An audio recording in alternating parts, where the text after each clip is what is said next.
बोल रहा हूँ। Money yes measurement sir. क्या इन होता है? Money measurement is often receipt of payment and cash.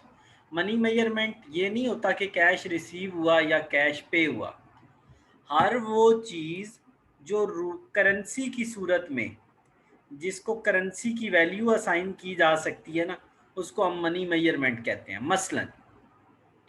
मसलन देखो, मैंने कहा कि ये जो बुक है इसकी वैल्यू कितनी है? ₹500। तो ये मनी मेजरमेंट है। ये क्या है?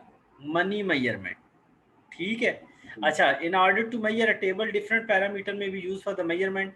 ठीक है, ये बेशक आप करें या ना करें, doesn't matter.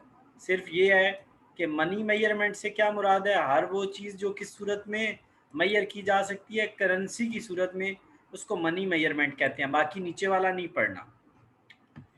Which of the ठीक following sir. Is carrying the money measurement? ये देखो, बॉट 30 नंबर्स। तो 30 कंप्यूटर लिए, कंप्यूटर की प्राइस कोई नहीं दी हुई, तो ये क्या है? No currency value. मॉनेटरी। इसमें ये देखो बेटा, अच्छा। ₹1500 जिसके साथ रुपीज़ लिखे होंगे, करेंसी लिखी होगी, वो मनी मेजरमेंट है। इसके साथ केजी लिखा हुआ है, ये नो करेंसी है। इसके साथ बेटा यस सर। केजी नहीं लिखा हुआ, सॉरी रुपीज़ नहीं, ये इसके साथ रुपीज़ लिखा हुआ है, तो ये मनी मेजरमेंट है। हर वो चीज़ जो यस। रुपीज़, डॉलर या यूरो में मेजर की जा सकती है, उसको हम क्या कहते हैं? Money measurement. Financial money position क्या में। होती है? फाइनेंशियल पोजीशन से वैस मुराद होती है, financial position mean an entity are the state, an entity states of sources and resources. यानी वो कहता है, एंटिटी बोलते हैं कंपनी को, इदारे को। कोई भी यस सर। इदारा जो है ना, वो दो चीज़ों से मिल के बनता है, सोर्सेज और रिसोर्सेज से। यस सोर्सेज क्या होते हैं? वो सर। पैसे वो पैसे जो मालिक बिजनेस को देता है कि वो बिजनेस में क्या खरीदें? एसेट्स खरीदें। उन पैसों को एसिड। सोर्सेज कहते हैं। उन यस सर। पैसों को क्या कहते हैं? सोर्सेज कहते हैं। वो पैसे सोर्स। जो मालिक बिजनेस को देता है कि वो बिजनेस क्या खरीदे? एसेट्स खरीदे, उसको हम सोर्सेज एसिड। कहते हैं।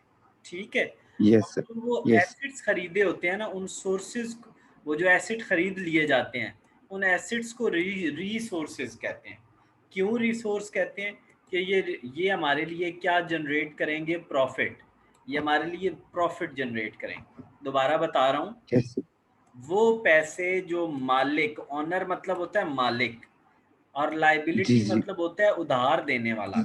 वो पैसे जो ठीक सर। मालिक या उधार देने वाला देता है, ताकि क्या खरीदे जा सकें? एसेट्स खरीदे जा सकें, उनको कहते हैं यस सर। सोर्सेज। उनको कहते हैं सोर्सेज। उन पैसों सोर्सेस। से जो एसेट्स खरीदे जाते हैं, उन एसेट्स को कहते हैं रिसोर्सेज। ठीक हो गया। रिसोर्स। लाइबिलिटीज और इक्विटी मिलके क्या बनाते हैं? सोर्सेज। क्या बनाते हैं? सोर्सेज। और ये जो एसेट्स होते हैं, ये यस। हमारे क्या होते हैं? रिसोर्सेज। ये हमारे क्या रिसोर्स। होते हैं वैस? रिसोर्सेज। ठीक है। रिसोर्स। वैस बेटा, हमारे पास जो टॉपिक स्टार्ट हो रहा है वो है फंक्शन ऑफ फाइनेंशियल अकाउंटिंग। ये मेन फंक्शन है जो कि अकाउंटिंग करती है, ये आपने याद करने हैं। डेटा को सबसे पहले रिकॉर्ड करती है, फिर क्लासीफाई, फिर समराइज, फिर उसकी रिपोर्ट बनाती है, और फिर उस डेटा को एनालाइज करती है। ये 5 मेजर फंक्शन हैं अकाउंटिंग के। ठीक हो गया है? Yes sir. ये आपने इसी तरह से याद करने हैं कि major function of accounting: record, classify, summarise, report and analyse. अब यस। सवाल ये पैदा होता है कि फाइनेंशियल इंफॉर्मेशन जो है, so the 5 function of financial accounting मैंने ऊपर आपको बता दिए। अब बहुत इम्पोर्टेंट टॉपिक, बहुत इम्पोर्टेंट टॉपिक, वो कह रहा है कि जो हम क्लासीफाई करते हैं ना, सबसे पहली चीज़ जो हमने, वैसे रिकॉर्डिंग होती है सबसे पहली चीज़, इसने क्लासीफाई लिखी है ना, तो सबसे पहले डेटा क्या होता है? रिकॉर्ड होता है। क्या होता है? बिल्कुल। रिकॉर्ड होता है। रिकॉर्ड होता रिकॉर्ड। है कि financial information is recorded in the books of accounts. आप क्या करते हो? वैसे ये टॉपिक नया है बेटा, तो इसको मैं कल शुरू करूंगा और कल वाइंड अप करूंगा, मिक्स नहीं करूंगा।